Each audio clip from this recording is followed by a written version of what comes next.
Okay, mayong mudto na usab kanatong tanan Luzon, Visayas, Mindanao.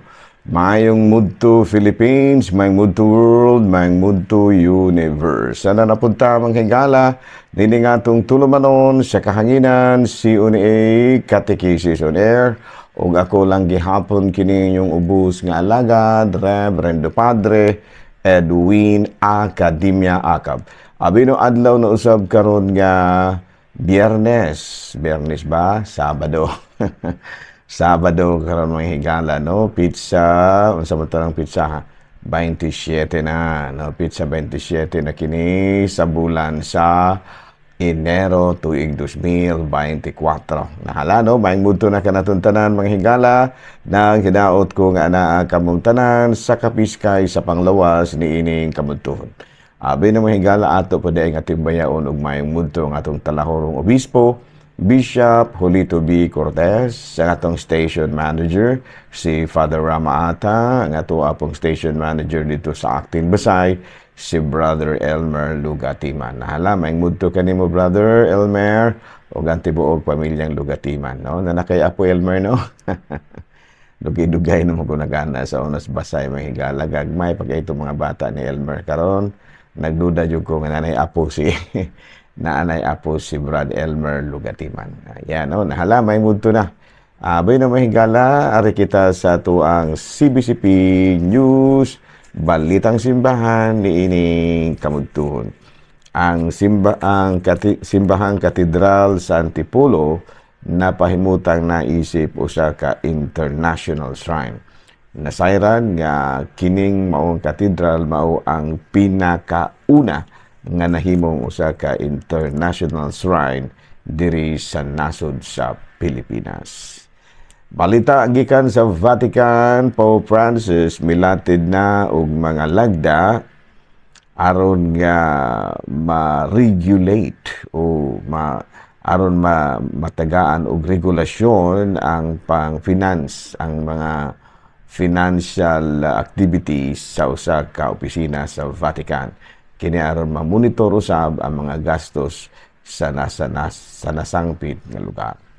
Mao kadto mga higala, mga balitang simbahan ni ining kamudtuhon ug padayon kita sa ato ang mga buhatonon.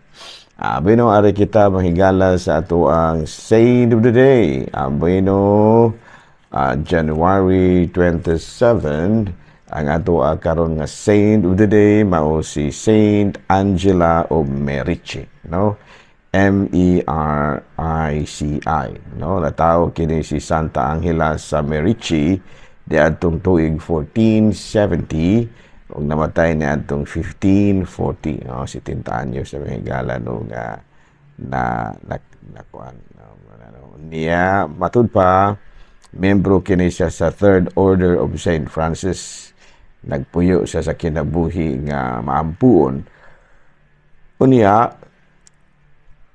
sa pangidaron nga 57, she organized a group of 12 girls to help her in catechetical works. Unya, matud pa, nagpractice sa virtue of virginity, poverty, and obedience, teaching congregation. No, nahimo kining usa ka secular institute of religious women. No, so karong adlaw mahigala, gihinumduman nato ang lain na pong patron sa Katolikong simbahan nga walay lain kung dili si Saint Angela of Merici. Bino ari kita mahigala sa ginagmay nato nga Jolo Joke. Boy na mahigala, nag-istorya gihapon, nag-istorya kini si Picoy o si Mr. Cheng. Mr. Cheng, nga ko ano, burag di insik magin lamang ka, nakabalugid po siguro ka o unsay mga meaning sa mga ngalan nga ininsik. Kabanan sa tagkamayan, ano? Sige, anong testigan na, o sakto ba? Kanang pangalan nga Baboy. Unsa man na yung meaning, ano? Kanang pangalan nga Baboy, muna sa ihawonon sa fiesta, Baboy. Kamaugid ay ka, Mr. Cheng, ha? Okay, kining Linugaw. Linugaw.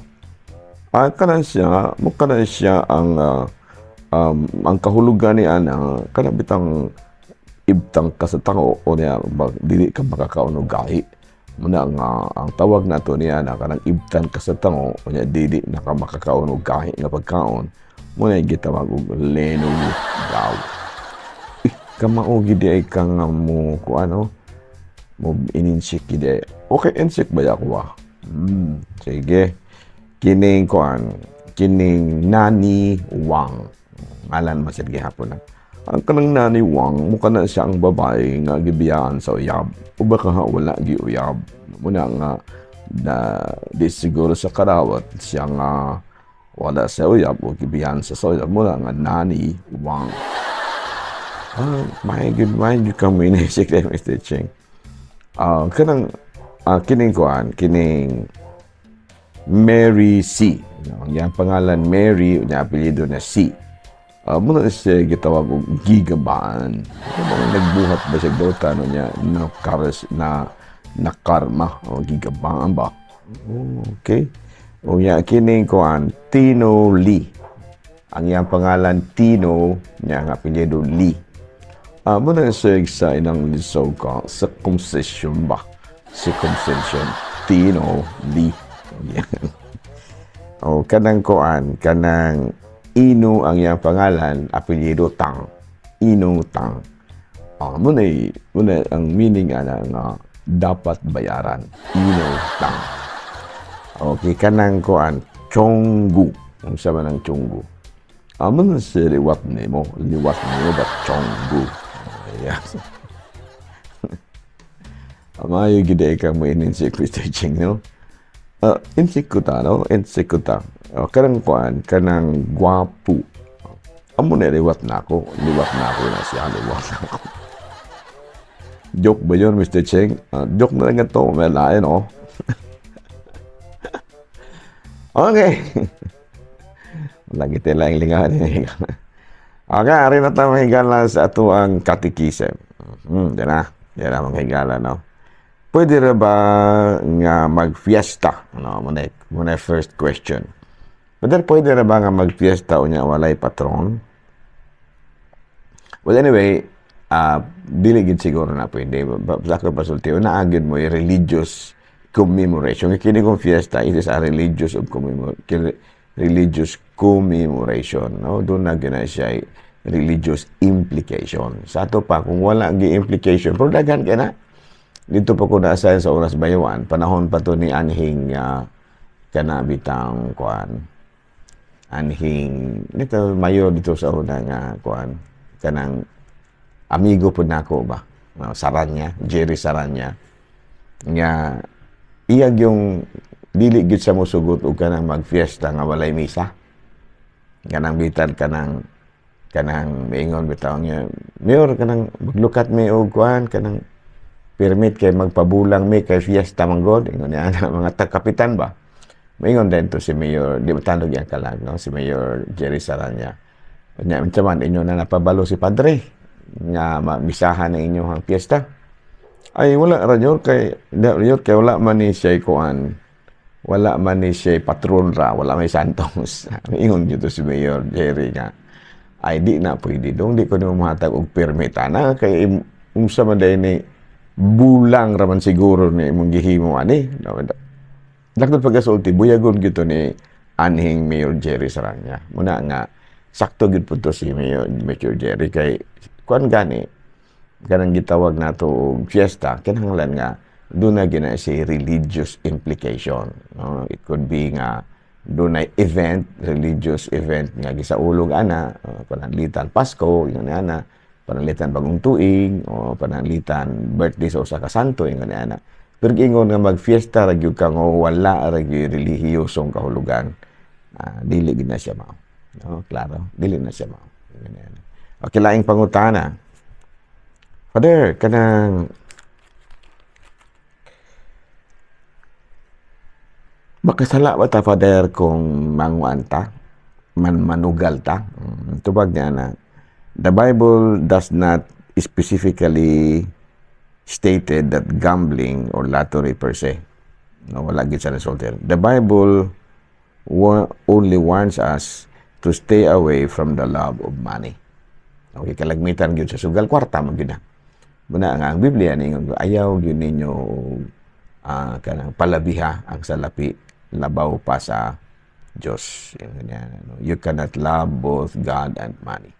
Kunaingon siya. Sa punang nga, gumingon ka nga, makasala ba ta? Wala specific nga mabasa na to sa Biblia nga dili kita pwedeng mo lugal. Okay, klaro? Bino din na lang muna kita kutob ng higala, no? Kay medyo katulugon ako. Mupahuway sa ta. Abi na din nila muna ako kutob. Ako lang gihapon kini yung ubus nga alagad, Reverendo Padre Edwin Taule.